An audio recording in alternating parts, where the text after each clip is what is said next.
When winter is in full swing, I love to make homemade pies. And this one's not a meat pie. Look away if you don't like mushrooms. It's all about mushrooms. I'm going to be using 1 kilo of mushrooms in this. This is a really delicious dish because if you are a vegetarian, the mushrooms almost act as a substitute for meat. In a saute pan, I've just been cooking off some leeks. Now, leeks are fantastic to give some sweetness, but I want to accentuate the sweetness in the leeks, and that's why I like to add a little bit of caster sugar. So 1 tablespoon of caster sugar, and this is also going to caramelize and almost make it a little bit toffee-like. But I will be balancing this out with some vinegar, and once it starts to caramelize a little bit, I'll deglaze with red wine vinegar, and that's going to give it a really intense flavour. Now I'll just turn that down a little bit while we get onto the mushrooms. Now I've got a variety of mushrooms. First in this bowl here, 30 grams of dried porcini mushrooms. Now you can get dried porcini mushrooms from most supermarkets now and your delis. I've rehydrated them in about 300 millilitres of warm water. Now you can see the colour of the water, it's changed colour. This makes an instant stock, and don't throw that water away because I will be using it in the dish a little later on. Now for the mushrooms, I just adore mushrooms. I just love how they've all got different flavours and different textures. These are oyster mushrooms, these are Swiss brown mushrooms, the good old classic button mushroom, but they hold their shape really nicely in a stew like this for the pie. And then these are a showstopper, pine mushrooms. These are fantastic because, again, they're really meaty and they smell like pines because they grow under pine trees. Now I'm going to chop these up really roughly. So with a sharp knife, we're going to cut lengthways. Once I've roughly chopped all the mushrooms, they go in with the leeks and they're going to cook for about 15 minutes or until a lot of the moisture has evaporated and they start to caramelize and collapse a little bit.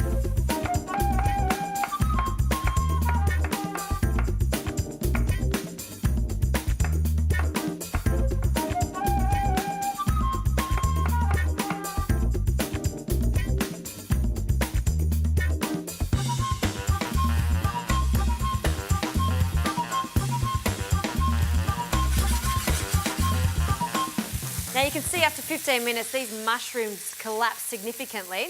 I'll now add these porcini mushrooms. They've softened, so just gather them in your hand and then squeeze out the excess water. Now I'm just going to roughly chop this and then they can go in and warm up with the other mushrooms. And now for some extra flavour in this recipe, a little bit of mustard. Mustard is going to give it a piquancy that we're looking for. I also like to add some peppercorns. Peppercorns are going to give it a little bit of a heat, but these aren't just your average peppercorns. These are your green peppercorns, and they're quite mild in flavour and soft. So we'll take them out of the brine and just sprinkle them in there. Now I haven't seasoned these mushrooms yet, so I'll add a good pinch of salt. Mushrooms need a good amount of salt so you can really taste their flavour.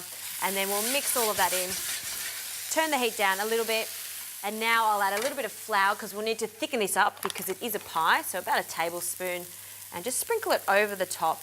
And when you're using flour, you need to cook it off. So what I'll do is just mix it around and you'll see it change colour and go a little bit sandy. If you don't cook it off, we'll taste the flour in this mushroom stew. We don't want that at all. We just want to taste the mushrooms and the red wine, which is what I'll be adding next. Now I want this to reduce by 2/3 so we get a really deep concentrated red wine flavour. Then I'll add this remaining stock, the mushroom stock, and cook it for a further 10 to 15 minutes or until it really thickens up and holds like a pie mixture. Then I'll cool it down and we'll go on to the next stage.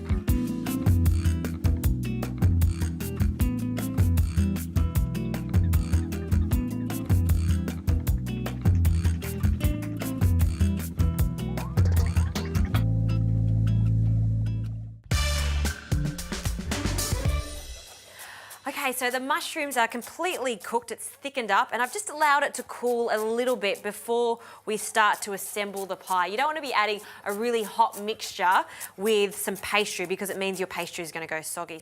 Now what I'm just doing here is finely chopping some parsley, and I'm going to add this at this stage. I want to keep it really nice and fresh, so when it's cooled down, add that parsley, and then we'll give it a really quick mix to stir through that fresh parsley.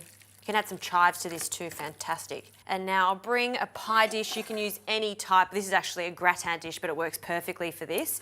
And then we'll just pour in our mixture. Look at that. It looks like the original meat pie mixture without the meat. You can fool anyone with that. Now spread that out so it's even. Now I like to use puff pastry for my topping. This is 2 millimeters thick, so I've rolled it out. Now before I place this on, I just want to make a little glue with some eggs. So 1 egg into a bowl of water, and this is about 1 to 2 tablespoons of water. It's just to dilute the egg a little bit. With a fork, break it up and give it a good whisk. And now just with a pastry brush, I'll just brush some of this mixture just around the sides of the gratin dish. And then we'll get our puff pastry. I'll just take off a piece of plastic. We don't want that in our pie. And when I've cut out the pastry, it's 2 centimeters wider than the dish, just so I can tuck in the sides, almost like a little blanket. And how I'm doing this is just pinching between my fingers and then pressing down, just so it's overlapping. It can be a little bit rough. And then when you come to the end, just press it nice and firmly. Now I'll brush this with some more egg wash so it goes golden brown. I've preheated my oven to 190 degrees, so I want it to be quite hot. You need a hot oven so this pastry really puffs up. So once I've finished brushing this, I'll score it just with a little sharp paring knife, and then it can go into the oven. I'm going to say this is going to take about 30 minutes or until it's really golden brown and that pastry is flaky and crispy.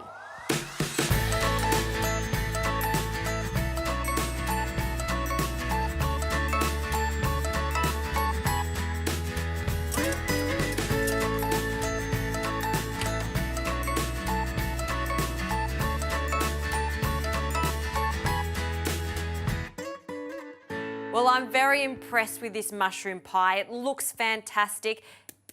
Sounds really crispy. Have a look at those layers of phyllo pastry. You know that's good quality pastry. Now I'm going to serve this up. Always with a pie, bring it out of the oven and just allow it to cool a little bit because it's piping hot. And then I'm going to serve a nice generous chunk of this. I'll take the top off first, which is slightly sacrilege, but I just want to show you how gorgeous that filling is inside. It seriously looks meaty, but it's all mushroom goodness. I'm going to add that to my plate and then just pop that little pastry lid on top. That's a delightful pie. You see, sometimes you don't always need meat. Mushrooms are a fantastic substitute for meat. We've used red wine in there so it's deep and rich. It's perfect for a cold winter's night.